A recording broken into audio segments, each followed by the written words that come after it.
하나님께서는요, 위로부터 우리에게 주시는 것은 좋은 것이고 의로운 것이고 선한 것입니다. 여러분 믿으십니까? 우리 하나님께서 주시는 것은 선한 것만 주십니다. 악한 것 절대로 자녀에게 주지 않습니다. 우리 하늘 아버지께서는 반드시 그분께서 주시는 것은 좋은 결과와 열매를 맺게 되어 있습니다. 우리가 어떠한 그 신앙생활을 하면서 어떠한 열매를 갖는가, 이것은 굉장히 중요한 문제입니다. 왜냐하면 우리 믿음이라는 것은 이 열매와 따로 떼어서 말씀드릴 수가 없기 때문입니다. 야고보서의 전체의 주제가 뭐냐면 행함이 없는 믿음은 죽었다, 죽은 것이다. 그것은 귀신도 예수님이 하나님의 거룩한 아들임을 시인한다고 했거든요. 그러나 그것으로 귀신이 구원받았다고 하지 않습니다. 단순히 지적 동의, 그것이 믿음이 아님을 여러 가지 이 믿음의 열매의 예를 듭니다. 아브라함의 예를 들고 라합의 예를 들기도 하고, 오늘 그러한 차원에서 이 말씀을 또 보아야 되는데, 이 야고보 사도는 바로 이 진실한 믿음, 진짜 믿음은 우리의 주장이나 어떤 논쟁이나 토론을 통해서 증명될 수 있는 문제가 아니라고 분명히 말합니다. 우리가 신앙생활을 하면서 성경을 이렇게 많이 읽고 신앙의 연조가 많이 되면 그것이 하나님을 많이 안다, 내가 하나님에 대해서, 그리고 나의 이 신앙의 이 패턴이 하나님 앞에 어렵다고 이렇게 단정 지을 수는 없습니다. 이 신앙의 특징이 뭐냐면 우리의 믿음의 방향성이 어떻게 잡혀 있는가, 신앙이 온전한 열매를 맺고 있는가, 정말 위로부터 온 지혜와 하나님이 주신 것으로 열매를 맺고 있는가, 아니면 땅의 것으로 열매를 맺고 있는가. 오늘 말씀은 믿음의 차원에서 보면 이 지혜라는 것도 믿음으로 대체할 수 있는 말입니다. 위로부터 온 지혜 혹은 총명이라고 오늘 말씀하는데, 믿음으로 대체해도 이 단어를 무방합니다. 우리 13절을 같이 읽어보도록 하겠습니다. 13절 같이 읽습니다. 시작. 너희 중에 지혜와 총명이 있는 자가 누구냐? 그는 선행으로 말미암아 지혜의 온유함으로 그 행함을 보일지니라. 지금 야고보 사도가 1차적으로 이 서신을 받는 1차 이 대상자가 있습니다. 이 서신을 받는 독자가 있다는 거예요. 물론 우리가 2, 3차로 이 말씀을 통해서 성령의 감동을 받은 이 서신을 통해서 우리가 삶에 적용하면서 은혜를 받지만, 1차적으로 지금 이 서신이 직접적으로 주어지게 된 계기가 뭐냐면, 지금 야고보 사도가 이 서신을 띄우고 있는 대상 중에 공동체 안에, 믿음의 공동체 안에 어떤 일이 벌어지냐면, 믿음이 있다고 하는데 열매가 없는 거예요. 사실은 토론하면 1등 하는 겁니다. 성경대에 토론하면 1등 하는 거예요. 교회 생활에 대해서 논쟁을 벌이면 이길 자가 없는 겁니다. 그래서 과연 신앙이 뭔가, 과연 우리의 신앙이 정말 위로부터 하나님께서 공급하신 그것을 은혜로 하나님의 지혜로 정말 아름다운 열매를 맺어가는 것이 무엇인지를, 참 믿음이 무엇인지를, 행함이 없는 믿음은 죽었다, 영혼 없는 몸이 죽은 것처럼 죽었다, 그런 어떤 말씀을 하면서 이 말씀을 이어서 하고 있는데, 이 너희 중이라는 말이 이게 되게 중요합니다. 왜냐하면 1차적으로 여기 너희 중이라는 것은 지금 3장의 이 전반 3장 1절부터 읽어보면 3장 1절에 우리가 한번 읽어보십시오. 3장 1절에 한번 같이 읽어보겠습니다. 3장 1절입니다. 시작. 내 형제들아, 너희는 선생된 우리가 더 큰 심판받을 줄 알고 선생이 많이 되지 말라. 2절입니다. 우리가 다 실수가 많으니 만일 말에 실수가 없는 자라면 곧 온전한 사람이라 능히 온몸도 굴레 씌우리라. 그죠? 이 믿음과 행함에 대해서 이 말씀을 계속 이렇게 하면서 3장의 전반에는 우리가 잘 아시는 대로 혀의 사용에 대해서 얘기하지 않습니까? 그러면서 특별히 이 믿음의 공동체 안에 선생된 우리, 그죠? 야고보 사도를 포함하는 우리, 그러니까 교회의 어떤 가르치고 앞서서 주도적으로 이렇게 하시는 일들을 하는 분들, 리더들이죠, 그죠? 교회 안에 영적인 리더들, 그죠? 이러한 사람들은 더 큰 심판을 받는다는 거예요. 왜? 그들의 이끌림에 따라서 결정적으로 사람들이 인도되기 때문에 그들의 말 한마디가 굉장히 중요하고요. 그렇습니다. 영향력이 있다는 자리입니다. 그래서 선생의 역할을 하는 사람들은 하나님 앞에 더 큰 책임을 주님이 묻기 때문에 더 신중하게 그 영향력을 생각할 때 혀를 조심해야 된다 이렇게 말합니다. 그래서 분명히 교회 안에 이 리더십 가운데 이 혀의 사용 때문에 재갈 물리지 못해가지고 이 미성숙의 문제 때문에 아마 교회 안에 문제가 있었던 것 같습니다. 자, 그런데 비단 이것은 리더뿐만이 아니라 3장 1절에는 내 형제들아 너희는 선생된 우리라고 시작해서 나중에 가면 결론적으로 온 교회와 성도들에게 권면하는 내용으로 이제 이어지고 있습니다. 그죠? 그러한 관점에서 우리가 오늘 보면은 13절도 마찬가지입니다. 너희 중에 지혜와 총명이 있는 자. 그래서 교회 안에도 이런 일이 있다는 거죠. 내가 진짜 위로부터 하나님의 지혜와 정말 참 믿음의 신앙생활을 하고 있다고 서로 이렇게 막 주장이 있었던 거예요. 이게 진짜 신앙이지. 이런 것이 하나님이 원하시는 신앙이 아니었는가. 교회 안에 이렇게 뭔가 설왕설래가 있었던 것 같습니다. 소위 말해서 그 대표적인 그 중에서도 리더십 간에 이렇게 있었던 것 같습니다. 여러분, 기독교 신앙은 말로 증명하는 게 아니라고 오늘 야고보 사도는 말씀합니다. 13절을 다시 한번 그 말씀을 드리기 전에 여기 지혜와 총명이라는 게 뭐냐 하면 바로 요 지혜, 소포스라고 합니다. 헬라어로. 요거는 교사나 서기관, 랍비를 가르칠 때, 그죠? 가르치는 그룹들을 가르칠 때 쓰는 단어고요. 총명이라는 것도 뭐냐 하면 특별한 지식으로 훈련받은 전문인입니다. 그래서 앞서서 가르치는 자. 그 3장 1절에 말한 대로 그 리더십에 관련된 부분입니다. 그러나 우리가 이 말씀을 대할 때는 리더십뿐만이 아니라 모든 성도가 온전한 성숙한 신앙을 하기 위해서 이 말씀을 다 받아야 됩니다. 우리 3장 13절에 다시 한번 읽어보겠습니다. 우리가 어떻게 진실한 신앙을 증명해내야 되는지 13절입니다. 시작. 너희 중에 지혜와 총명이 있는 자가 누구냐? 그는 선행으로 말미암아 지혜의 온유함으로 그 행함을 위로부터 정말 하나님의 그 지혜가 나에게 임하고 있는가? 진짜 믿음 생활을 하고 있는가? 나에게 정말 지혜와 총명, 영적인 분별력이 있는가? 지각이 있는가? 어떻게 합니까? 그는 선행으로 말미암아야 된다. 여러분, 행함으로 증명하는, 여기서 행함이라는 것은 내가 어떤 증명을 하기 위해서 이런 행함을 보여야지 이게 아닙니다. 행함이 자연스러운 겁니다. 자연스러운 거. 내가 살아있는가 죽어있는가?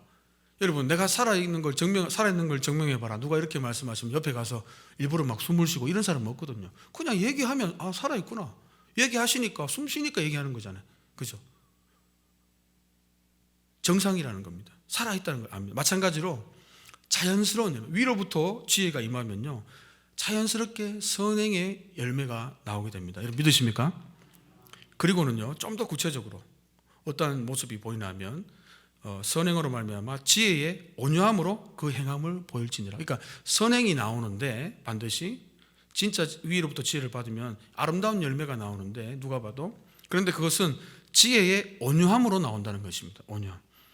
여기서 지혜의 온유함이라는 것은 그 선한 행실이 위로부터 지혜를 받으면 그 선한 행실이 지혜로부터, 그 하늘 지혜로부터 오는, 주님이 주신 그 지혜로부터 오는 온유함이라는 것입니다. 원어 성경을 보면은 지혜의 온유함이니까 조금 애매할 수 있는데 정확하게 번역을 하면 지혜로부터 오는, 위로부터 지혜를 받은 사람은 이런 온유함이 온다는 겁니다. 온유함. 여러분, 온유함을 봐야 됩니다. 어떤 사람이 진짜 신앙인인지 아닌지 그들이 말로 들으면 안 되고 그들의 주장으로 들으면 안 되고 삶 가운데 온유함이 있는가. 여기 온유함이라는 것이 뭐냐면요, 많은 사람들이 이 온유함이라 그러면 신앙생활에 어떤 우리가 온전한 신앙생활을 하기 온유함이 결정적인 단서인데, 온유함이라 그러면 그냥 뭐 힘없는 모양, 뭐 그냥 부드러움, 뭐 이렇게 젠틀한 거, 신사적인 거, 뭐 이런 거 생각합니다. 그런 온유함이 아닙니다. 그래서 온유하다 그러면 사람들이 의례짐작은 참 힘없는 모습, 뭔가 연약한 모습, 전혀 그런 뜻이 아닙니다. 여기 온유함이라는 것은. 여러분, 온유함이라는 것은 뭐냐면 이 온유함의 대명사가, 온유함의 이 롤 모델이 있지 않습니까? 바로 우리 예수 그리스도이십니다. 믿으십니까? 마태복음 11장 29절에 보니까 나는 마음이 온유하고 겸손하니 나의 멍에를 메고 내게 배우라. 그리하면 너희 마음이 쉼을 얻으리니. 주님의 마음이 온유하다고 했습니다. 당연히 주님이 온유하시니까 위로부터 지혜가 임한 사람도 온유한 게 너무 당연한 겁니다. 너무 당연한 겁니다.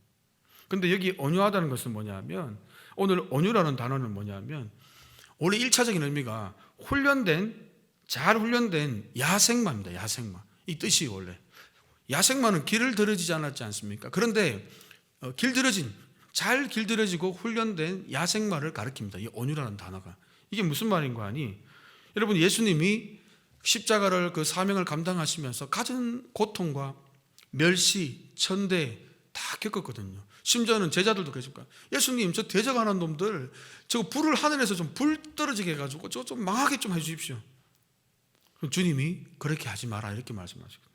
주님은요, 천군 천사를 동원해서 언제라도 주님을 대적하는 사람을 여러분 멸할 수 있는 능력의 주님임을 믿으시기 바랍니다. 그런데 사명 감당하려고요, 우리 죄를 위해서 희생 제물이 되셔야 되거든요. 근데 그거를 저항하면 안 되지 않습니까? 그 사람들이 그랬습니다. 너가 하나님의 아들이면 정명해봐라, 십자가에서 내려와봐라. 주님은 그 정명을 하지 않았습니다. 힘이 없어 그런 게 아니고 우리를 위해 대속을 하셔야 되는데 주님이 그 십자가에서 내려와 버리시면 어떡합니까? 이 온유함이라는 것이 뭐냐 하면 힘이 있는데 힘이 없는 게 아니고요, 힘이 있어요. 능력도 있어요. 지혜도 있어요. 다른 사람보다 월등합니다. 무엇을 해도 다른 사람을 능가하는 지혜와 지식과 능력과 지위와 물질과 모든 것이 앞서 있습니다. 그런데 이런 사람이 상대적으로 약한 사람들을 배려하는 게 온유입니다. 여러분 믿으십니까? 이 공동체 안에 어떻게 드러나냐면 나는 믿음이 좋아요. 신앙 지식도 있어요. 하나님을 알아요. 근데 어떤 사람은 하나님도 너무 희미하고 예배 생활도 잘 못 지키고 기도하라고 해도 기도도 못하고 하나님 말씀에도 둔감하고 시험에 걸리면 퍽퍽퍽퍽 쓰러지는 사람 있지 않습니까? 그런 사람 위해서 신앙이 있고 하나님이 주신 믿음이 있는 자가 자신은 능력도 있고 믿음도 있고 지식도 있지만 그것을 내려놓고 포기하고 그 사람을 일부러 세워주는 거예요. 이게 온유입니다, 여러분. 이해 가십니까? 이게 온유예요. 이게 온유. 이러한 모습이 나 신앙 지식이 있어, 나 신앙 토론 잘해, 나는 성경 66권 신구약 다 깨고 있어, 이거 막 성경 토론회가 이겨가지고 이게 신앙이 있다가 아니고요, 위로부터 오는데 그 지혜는요, 지혜로부터 그 지혜를 하늘 지혜 받은 증거가 바로 이 온유함임을 믿으시기 소망합니다. 두 번째 보시면요, 17절에 보시면 위로부터 난 지혜의 특징을 이렇게 아주 잘 나열하고 있습니다. 자, 17절 우리 하나씩 보겠습니다. 17절 같이 한번 읽어보겠습니다. 시작. 오직 위로부터 난 지혜는 첫째 성결하고, 다음에 화평하고, 관용하고, 양순하고, 긍휼과 선한 열매가 가득하고, 편견과 거짓이 없나니. 다시 한번 읽겠습니다. 이거 굉장히 중요합니다. 신앙생활 하시면서 이 리스트를 가지고 있어야 돼요. 마음에 내가 지금 이렇게 내가 섬기고 있는지, 이렇게 예배하고 있는지, 이러한 삶으로 내가 지체들을, 성도들을 대하고 있는지 점검해야 됩니다. 우리 모두가 다 점검해야 됩니다. 같이 다시 한번 읽겠습니다. 시작. 오직 위로부터 난 지혜는 첫째 성결하고, 다음에 화평하고, 관용하고, 양순하고, 긍휼과 선한 열매가 가득하고, 편견과 거짓이 없나니. 위로부터 지혜를 받으면 내 걸 자꾸 내려놓게 되어 있어요. 저 사람은 나보다 인격도 안 좋아요. 능력도 안 좋아. 물질도 없어. 지위도 없어. 별 볼 일 없는 것 같은데 내가 사용할 수 있는 게 많아요. 내 지혜도 사용하고, 지식도, 돈도, 지위도 다 사용할 수 있는데 그 사람을 세워주는 이 온유함이 있고요. 이것이 신앙의 바른 방향성을 지금 잡은 거, 위로부터 온 지혜가 임했다는 증거라고 합니다. 그리고 17절에는 첫째 성결합니다. 거룩을 추구하게 되어 있고요. 성결하다는 것은 우리 내적으로 어떤 다른 사람에 대한 악한 의도나 동기를 품지 않는 거, 마음이 악한 걸 품지 않는 거예요. 두 번째는 뭐냐면 양순한 거, 그죠? 하나님 말씀에 잘 순종하는 사람, 그죠? 하나님 말씀 순종 잘하는 거. 세 번째 긍휼한 거. 이 어려운 사람, 가난한 사람, 나보다 못한 사람, 그죠? 이런 사람들이 자꾸 긍휼의 마음이 가는 거, 불쌍하게 생각되는 거. 바로 우리 예수님 마음 아닙니까? 저 목자 없는 양 같음을 보고 주님이 불쌍히 여기셔가지고 하나님 나라의 복음도 전해주시고 병도 치유해 주시고 다 하나님이 불쌍히 여기사, 민망히 여기사, 하나님이 긍휼히 여겼다고 했습니다. 우리를 구원하신 것도 우리를 긍휼히 여기시고 하나님의 그 큰 사랑으로 우리가 구원받았음을 믿으시기 바랍니다. 그리고요, 이 긍휼이 풍성하니까 선한 열매가 나올 수밖에 없습니다. 악한 마음 품지 않고 위로부터 받은 지혜가 긍휼의 마음, 하나님의 마음을 갖고 있으니까 이 사람이 하는 일은 다 긍휼. 좋은 열매가, 이 사람이 한번 위로하면 사람들이 위로받습니다. 아멘입니까? 이 사람이 물질 쓰면요, 그거 바라고 하지 않거든요. 물질 쓰면요, 그걸 한번 혜택을 받은 사람들은요, 새 힘을 얻게 돼 있어요. 이 사람이 기도하면 하나님이 응답하십니다, 여러분. 이 사람이요, 어루만져주면 치유가 일어나는 거예요. 선한 열매가 가득하게 됩니다. 그죠? 긍휼한 마음이 있으니까. 그리고는 마지막으로 편견과 거짓. 이건 짝입니다. 짝. 그죠? 편견과 거짓. 위로부터 온 지혜가 뭐냐면 편견. 어떤 나 중심의 생각이 있죠. 내가 어떤 바라보는 관점으로 사람을 다 바라보는 거예요. 이게 편견입니다. 편견. 근데 위로부터 오는 것은 그런 편견이 없어요. 나 중심으로 생각. 내 신앙 관점으로 사람들 바라보는 거예요. 이것도 편견이 될 수 있습니다. 그죠? 나는 신앙이 좋아요. 다른 사람 신앙이 나빠요. 내 신앙의 관점으로 봐버리면 다 나쁜 거예요. 다 정죄의 대상이고. 그게 아니라는 거예요. 정말 주님의 시선을 가지고 아버지 하나님, 하늘 아버지의 마음으로 긍휼을 선한 열매로 또 이들이 편견이 아니라 있는 모습 그대로 봐주게 되는 거죠. 그리고 거짓이 없습니다. 그러니까 위선적이지 않다는 거예요. 우리가 인사하면서 속으로는 다른 마음 품고 그렇지 않다는 거예요. 여러분, 이러한 위로부터 오는 지혜가 있으면요, 신앙생활은 여러분 어떻게 했습니까? 신앙생활이 감동입니다. 감동. 이런 사람은요, 사람들이 막 기대는 사람 되는 거예요. 내 주위에 왜 사람이 없지? 여러분, 이러한 열매를 체크해 보시고 이러한 삶으로 나가면요, 사람들이 주위에 몰려들게 되어 있습니다. 치료받으려고, 위로받으려고, 하나님 배우려고, 그리고는 하나님께 영광을 돌려드리게 될 줄을 믿으시기 바랍니다. 자, 그러면 이 하늘의 지혜가 있다면요, 또 땅의 지혜도 있습니다. 오늘 성경에는. 자, 14절. 자, 이번엔 땅의 지혜입니다. 이것은 우리가 조금 경계를 해야 됩니다. 앞에 것은 추구하고 요거는 경계해야 됩니다. 14절 같이 했습니다. 시작. 그러나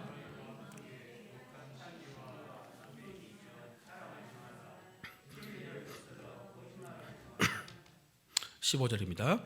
이러한 지혜는 위로부터 내려온 것이 아니요 땅 위의 것이요 정령의 것이요. 16절. 시기와 다툼이 있는 곳에는 혼란과 모든 악한 일이 있음이라. 아멘. 자, 이제는 요 14, 15, 16은 땅의 지혜입니다. 요것은 경계해야 돼요. 경계. 이런 열매가 나타나면 지금 뭔가 지금 잘못되고 있다는 걸 알아야 됩니다. 어떻게 돌아서야 돼요. 이 길에서 나와 그 수레바퀴에서 나와야 됩니다. 그러나 너희 마음속에 독한 시기와 다툼이 있다. 그죠? 시기, 독한 시기. 여기 독한 시기라는 것은 이기적인 열정입니다. 열정은 열정인데 이 시기를 버리는 사람 특징이 뭐냐면 열정이 있어요. 열정이 없는 사람은요, 무기력한 사람은 시기도 안 합니다. 열정이 있는 사람도 시기합니다. 열정이 있는 사람들이. 교회를 열심히 하는 사람, 열정 있는 사람이 시기도 열심히 합니다. 막 이기려고.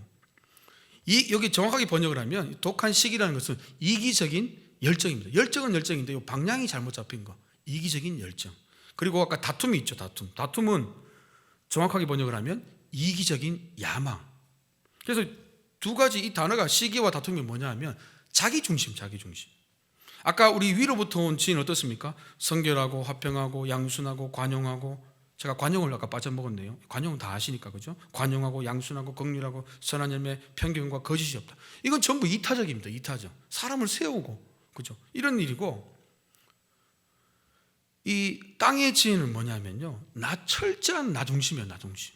이기적인 열정, 이기적인 야망. 그래서 이 이기적인 그 열정, 이 시기심이 발동하게 되면요, 다른 사람이 옆에 있는 걸 볼 수가 없어요.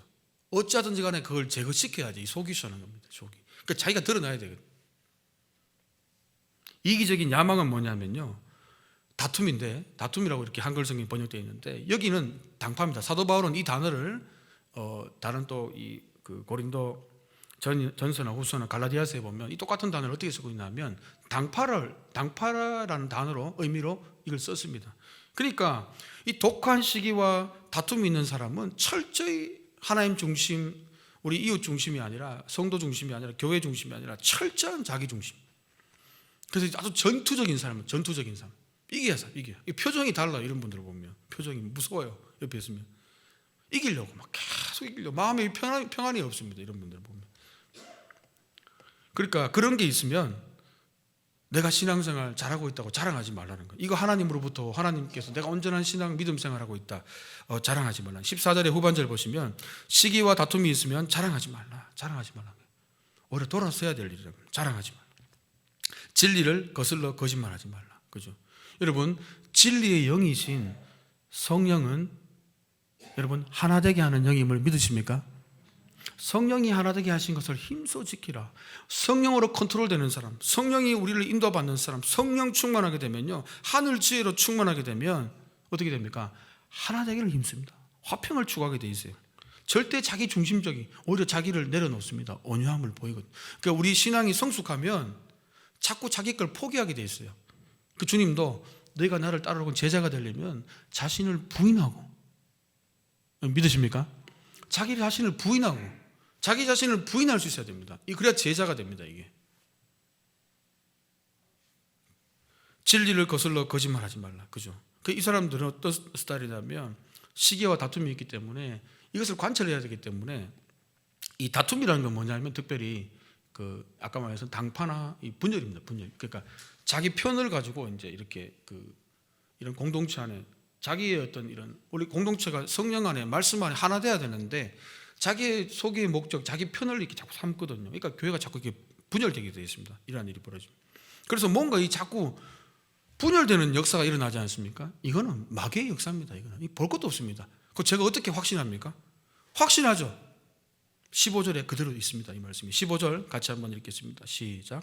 이러한 지혜는 위로부터 내려온 것이 아니요 땅 위의 것이요 정욕의 것이요 귀신의 것이니. 귀신의 것입니다. 귀신. 철저히 자기 중심, 그리고 자기 편, 그렇죠? 이런 어떤 이런 현상이 벌어지면 이것은 땅 위의 것이고 정욕의 것이고 귀신의 것이다. 귀신의 것입니다. 귀신. 시기, 질투, 분열, 당파. 여러분, 그런 건 우리가 극도로 경계해야 돼요. 경계.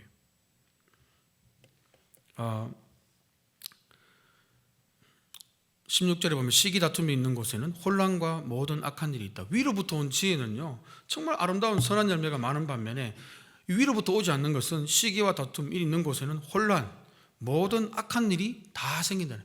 교회 안에 일어나는 뭐 싸움, 분열, 시기, 질투, 뭐 막 이렇게 있지 않습니까? 뭐 여러 가지가 많습니다. 뭐 거짓 소문, 막 이런 온갖 악한 일, 무질서가 막 일어나는 것은 뭐가 있다는 거예요? 마귀가 역사하고 있다는 겁니다. 마귀가.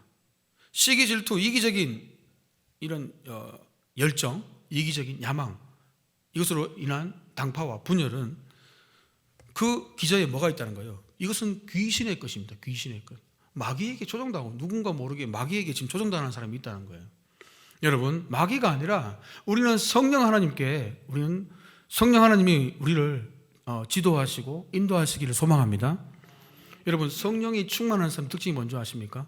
자꾸 하나 돼요. 성령 충만한 사람이 딱 들어가면은 반드시 어떤 일이 벌어지는가? 하나 됩니다. 갈라지면 이거는 마귀 역사입니다. 볼 것도 없습니다. 볼 것도. 성령은 하나 되게 하고요, 진리의 영은 하나 되게 하고, 그리고 주님께서 에베소서를 통해서 바울이 말씀했지 않습니까? 성령이 하나 되게 하신 걸 힘써 지켜라. 성령 충만한 사람, 위로부터 지혜받은 사람은요, 힘써 지키게 되어 있습니다. 그 힘써 지키려면 나를 포기해야 되거든요. 내 거 다 주장하고 내 옳은 소리 다 하고 다른 사람 막 이렇게 누르고, 그 이기는 게 아닙니다. 다 분열시키고. 분열. 저와 여러분이 시기와 다툼이 아니라 위로부터 온 지혜와 이 성령 충만함으로 정말 선한 열매가 정말 교회 안팎으로 가득하시기를 소망합니다. 여러분, 신앙생활은요 참 즐거운 겁니다. 감동이 있어야 되고요. 그러나 사단도 자꾸 이 가라지를 뿌리거든요. 지금 우리는 영적인 전투 가운데 있습니다. 아직 하나님 나라가 완성된 게 아니에요. 이 교회라고 하는 것은 우리 믿는 사람들이 모였지만 지상의 모든 교회는 아직 현재의 진행형입니다. ING. 여기도 지금 영적 전투가 벌어지는 겁니다. 지금 우리 마음에도 벌어지고 있고요, 우리 외부에서도 벌어지고 있습니다. 여러분, 이것을 우리가 기억해야 됩니다. 여러분, 시기와 질투, 이것이 마귀로부터 왔다는 것, 그 확실한 또한 증거가 뭐냐면 그 사무엘상 18절에 보면 다윗이 블레셋 이 사람을 이제 그 전쟁에서 이기고 이제 그 골리앗을 죽이고 돌아올 때에 많은 여인들이 축가를 했지 않습니까? 그때 그 여인들이 막 이렇게 악기를 치면서 노래하기를 사울이 죽인 자는 천천히요 다윗은 만만이로다. 그 얘기를 사울이 들은 거예요. 아니, 다윗이 전쟁에서 죽인 다윗은 만만인데 사울은 천천히라 그러니까 사울이 열이 받아버려요. 열이. 아니, 사실인데, 그런데 여기 그게 엄청 화가 나버립니다. 그리고는 사무엘상 18장 9절에 보면 그날 후로 사울이 다윗을 주목하였더라. 그날 이후로, 그러니까 시기심이 들어가 뻗는 겁니다. 거기서 그날 이후로 사울이 다윗을 주목하였더라. 그러니까 주목해 보기 시작했다는 거예요. 그 시기 질투가 이미 들어간 상태입니다. 그 시기의 대상이 집중하고 있는 거예요. 집중. 자, 그러자 어떤 일이 벌어지냐면 이것이 진짜 귀신의 역사가 있었다는 것을 알게 됩니다. 사무엘상 18장 10절에 그 이튿날 하나님께서 부리시는 악령이 사울에게 힘있게 내리매. 악한 영의 역사가 그 이후에 있었다고 성경은 증언하고 있습니다. 사울에게. 그 사울이 악령이 사울에게 그 일이 있고 난 뒤에 역사하고 어떤 일이 벌어지냐면 사울의 손에 이 창이 있었는데 이 창으로 그 악령의 힘에 의해서 사울이 그 창으로 이 시기의 대상인 다윗을 죽이려고 창을 던지지 않습니까? 그 이후로 다윗은 정말 죽을 뻔한 많은 어마어마한 일들이 그것을 시작으로 해서 어마어마한 많은 일들이 일어납니다. 여러분, 이 시기 질투는요 공동체를 다 죽이는 일입니다. 하나님 나라에 대적하는 일이고요. 여러분, 우리는 절대로 아무도 이 진리의 영에 도전하는 것이 아니라 성령께서 우리의 삶을 인도해 감으로 아름다운 많은 선한 열매가 있기를 소망합니다. 자, 이 두 가지 것을 우리가 다 대조를 이제 해봤는데, 여하튼 이 야고보서의 전체 주제대로 이 믿음과 이 열매는 따로 뗄래야 뗄 수가 없는데, 정말 우리가 아름다운 많은 이 신앙생활 안에 열매를 거두고 하나님께 영광 돌리기 위해서는요, 마지막에 이 말씀, 결론의 말씀을 주의할 필요가 있습니다. 18절 말씀을 한번 읽어보겠습니다. 시작. 화평하게 하는 자들은 화평으로 심어 의의 열매를 거두느니라. 아멘. 그죠? 여기 의의 열매를 거둔다는 것은 뭐냐? 의의 열매는 주님이 기뻐하는 거, 그러니까 주님의 뜻을 이루는 거, 주님이 좋아하시는 거, 그 의, 그 뜻입니다. 하나님의 그 뜻을 이루어 드린다. 주님의 그 기쁨을 이루어 드린다는 것입니다. 쉽게 말하면 의의 열매를 거둔다는 게. 근데 누가 거둡니까? 화평케 하는 자들. 여러분, 하나님의 아들의 별칭이 있습니다. 피스메이커. 믿으십니까? 하나님의 아들, 딸들의 별칭이 피스메이커입니다. 왜냐하면 우리가 평강의 주님을 모시고 있기 때문입니다. 우리가 들어가는 곳에는 평강이 일어나요. 하나님 나라는요, 의와 평강, 성령 안에서 의와 평강과 희락이라 했거든요. 지상의 이 교회 가운데, 물론 하나님의 나라가 가시적으로 이제 예수님 오시면 완성되면 그 하나님 나라로 들어가지만, 천국으로 들어가지만, 이 땅에서도 하나님 나라, 다시 말해서 하나님이 우리와 함께 하시는 그 통치하시는 것이 어떻게 드러나냐면, 로마서 14장에 보면 이렇게 말씀합니다. 하나님의 나라는 먹는 것, 마시는 것이 아니요, 먹는 것과 마시는 것이 아니요, 오직 성령 안에 의와 평강과 희락이라. 이로써 그리스도를 섬기는 자는 하나님을 기쁘시게 하며 사람에게도 칭찬을 받느니라. 그러므로 우리가 화평의 일과 서로 덕을 세우는 일에 힘쓰나니. 여러분, 하나님이 기뻐하시는 일꾼이 있다는 거예요. 하나님이 기뻐하는 사람이 있다는 겁니다. 악한 영에게 조종당하는 사람, 그런 사람이 아니라 위로부터 지혜가 오는데, 그 사람은 어떠냐면 하나님 나라를 이 땅에서 구현하게 됩니다. 하나님의 다스리심을 이 땅에서도 그 사람을 통해서 드러나게 한다는 거예요. 여러분, 하나님 나라가 이 땅에서 어떻게 나타납니까? 하나님의 통치, 우리와 함께 하신 그 임재가 어떻게 드러납니까? 성령 안에 있는 의와 평강과 희락이라. 의롭고 평강하고 기쁨이 있어야 됩니다. 여기가 바로 하나님이 지금 임재하고 있다는 증거임을 믿으시기 바랍니다. 이 성령 안에서, 성령이, 진리의 영이 우리에게 의와 평강과 희락의 열매에 우리가 동참하게 합니다. 그리고 이 성령에 따라서 의와 평강과 이 기쁨, 희락으로서, 이로써 그리스도를 섬기는 자는 하나님을 기쁘시게 하고 사람에게도 칭찬을 받는다. 여러분, 하나님의 통치가 이 천국이 이 땅에서도 우리가 어느 정도는 경험할 수 있는데, 바로 성령 안에서 의와 평강과 희락이라. 그래서 우리가 주님을 섬길 때 이로써 의와 평강과 희락이 있는가, 내가 성령의 인도함 받고 있는가, 위로부터 지혜가 있는가, 이것을 점검해야 되고요. 의와 평강과 이 성령이 주시는 누리는 의와 평강과 희락으로 이로써 그리스도를 섬기는 자는 하나님을 기쁘시게 한다. 그리고 사람들도 좋아하게 돼 있다. 아멘입니까? 그러면 공동체 안에서 실질적으로 어떻게 해야 됩니까? 이런 임재가 드러나기 위해서.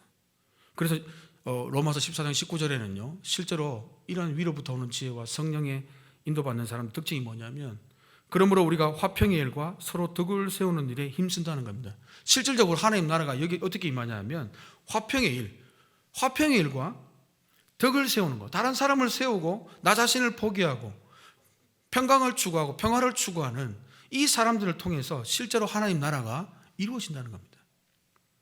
여러분, 교회 안에는요, 성령 안에서 반드시 의와 평강과 희락이 있어야 됩니다. 믿으십니까? 반드시 있어야 돼요. 이것이 없다면 신앙생활 하는데 기쁨이 없어요. 희락이 없다. 신앙생활 하는데 얼굴이 죽상이 되어 있다. 이건 문제가 있는 겁니다.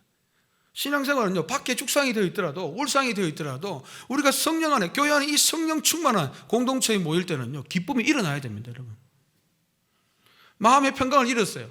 그럼 우리가 예배 드리는 가운데 하나님의 임재 가운데 성령님의 인도되기 시작합니다. 성령 충만한 가운데 무엇이 느껴져야 되는가? 움직이지 못하는 그 평강, 샬롬이 느껴져야 됩니다. 그리고 밖에서는 위선과 거짓과 편견이 막 충만하지 않습니까? 세상에는. 그런데 우리가 주님 예배할 때, 우리가 함께 모일 때 이 공동체 안에는요, 주님의 의가 드러나야 되는 것입니다. 말씀을 정리합니다. 화평케 하는 자들이 이 피스메이커가 화평으로 심어서 의의 열매를 거두게 됩니다. 여러분, 진정한 피스메이커가 되기를 소망합니다. 화평으로 심으세요. 온유함으로 심으십시오. 위로부터 온 지혜, 성결함으로, 화평함으로, 관용함으로, 양순함으로, 긍휼과 선한 열매가 가득하고 편견과 거짓이 없는 이 아름다운 것으로 딱 심으면요, 반드시 하나님의 임재가 드러나게 되어 있습니다. 여러분, 우리의 삶은요, 저 천국에 가서만이 모든 걸 누리는 것이 아니라 이 땅에서도 성령 안에서 누릴 수 있습니다. 우리 믿음 생활하면서 의와 평강과 희락은 분명히 성경에 성령 안에서 누리는 겁니다. 성령께서 그것을 허락해 주십니다. 이기적인 열정과 야망을 버리고 자신을 포기하는 온유함으로 날마다 이 지혜로 우리가 승리하시기를 예수님 이름으로 축복합니다.